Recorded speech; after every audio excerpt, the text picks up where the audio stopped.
Hi and welcome back to Lines of Battle. This is part 2 of 4 videos of my overview of the game. In this video, I will cover the basics of creating a match, settings, maps, and unit configuration.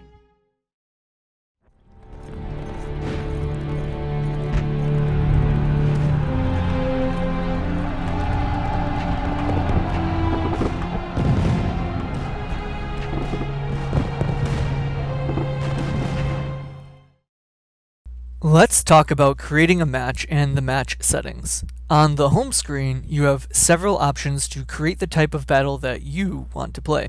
You can select and manage battle size, map type, time per turn, and starting army composition. Battle size. There are 4 different sizes of battles that you can play.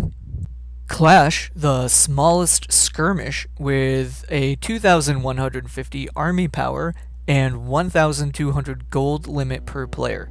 Starting deployment looks something like this, and mid-game might look something like this. Combat, a medium-sized engagement with a 3,550 army power and 1,975 gold limit per player. Starting deployment looks something like this, and mid-game might look like this. Battle, a large size battle with a 5,275 army power and 3,000 gold limit per player. Starting deployment looks like this, and mid-game might look like this. Grand battle, a very large, one might even say grand, sized battle with a 10,550 army power pool and 6,000 gold limit per player. Starting deployment looks like this, and mid-game might look something like this. Map type. There are 2 different types of maps, generated and static maps. Let's talk about the static maps first. At time of video, there are 7 player created maps. Every time you engage in battle on these maps, they will always look the same. Briefly, they are Sa'and Lakes by Discord user MooPro127, Falcon River by Discord user Hawk, Amnes Newcomb by Discord user Peanut, Road to Amnes Newcomb by Discord user Tomsa116, Sita de Falchi by Discord user Hawk, Mountain Pass by Discord user Peanut, and Special Scenario, Battle of Waterloo, which features accurate battlefield map and unit composition by Discord user Incinerus. I also apologize if I mispronounced anything incorrectly. I did the best I could. The other 2 map types, Plains and City, are randomly generated. This, in my opinion, is what separates the real generals from the corporals. In most video games, players inevitably figure out the most ideal spots, and whether it's first-person, real-time strategy, or something else, entirely online, you can usually find guides explaining where to go, when, and why. Tactics get thrown out the window for pre-built patterns. I think this is a huge reason why I love this game so much. No 2 matches are ever the same because of the unique army compositions and battle maps. Maybe your opponent has favorable hills and you need to assault him. Or maybe you have more city and you're on the defense. Or maybe the map presents a unique flanking opportunity for all that cavalry you took. Here are 4 plains maps. At first glance, they look similar, identical even. But on closer inspection, you'll notice irregularities that give each player pros and cons to their starting area. It gives the deployment phase real meaning while you analyze the battlefield. Where should you go? Where will my opponent go?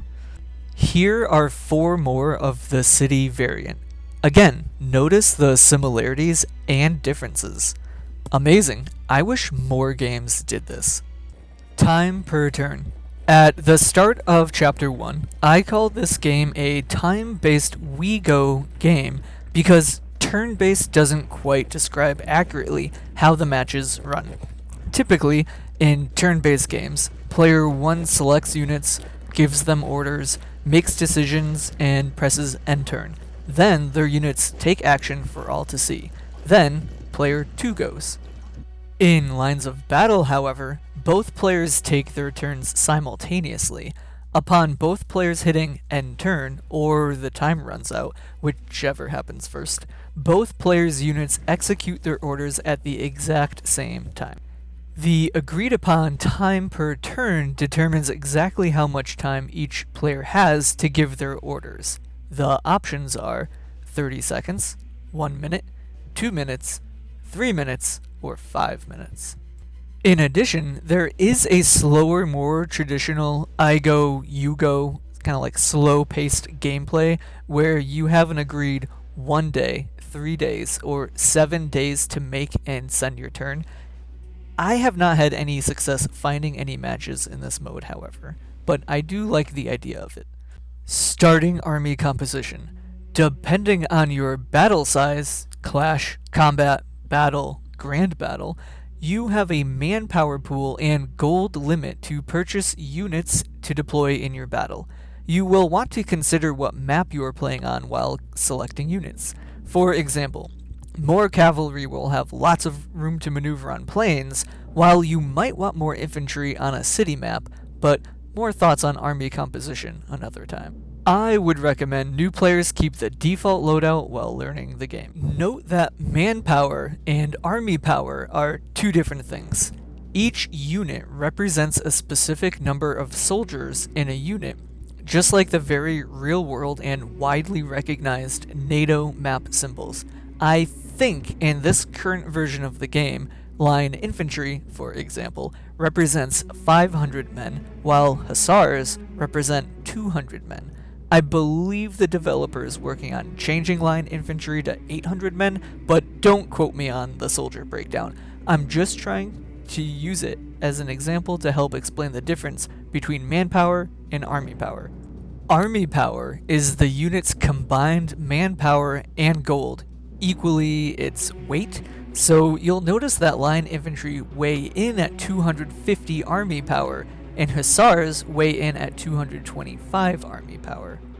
So, the larger the battle size, the more army power you have to work with, not necessarily manpower, and remember that manpower is sort of a general term, not the exact number of soldiers in the unit, although individual casualties are kept track of during battle. See, notice here when it's simply one line infantry unit against one hussar cavalry unit, the balance of power clearly states both sides have 250 and 225 army power, respectively. Upon immediate engagement, 5 soldiers of the line infantry were killed, or 2% of the army power, and 6 horseback riders of the hussar cavalry unit were killed, or 3% of their army power. You can see this go up every turn they engage each other. By the way, since we're on the subject and looking at it, let's look at how army power affects victory points. Eventually, the losing side will incur a penalty to unit organization regain. This happens when there is 20% or greater victory point difference between the two players.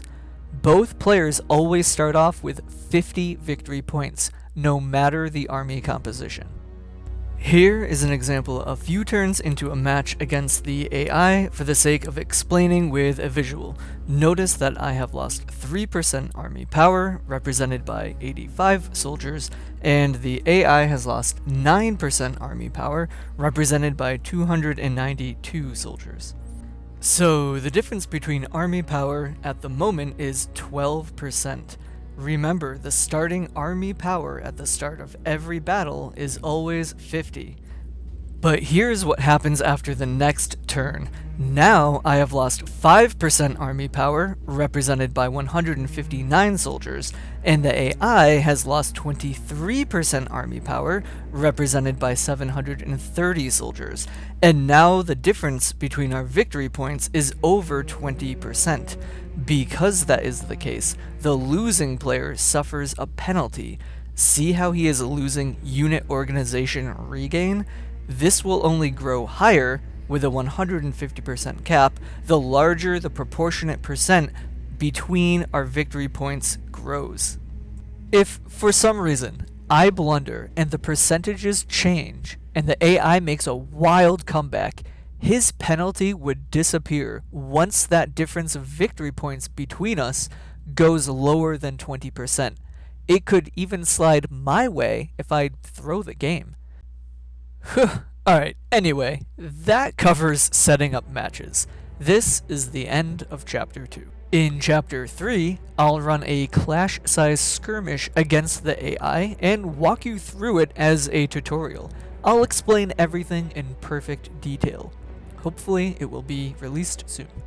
Thank you so much for watching. If this was helpful for you, please let me know in the comments and subscribe for more content soon. Thanks again.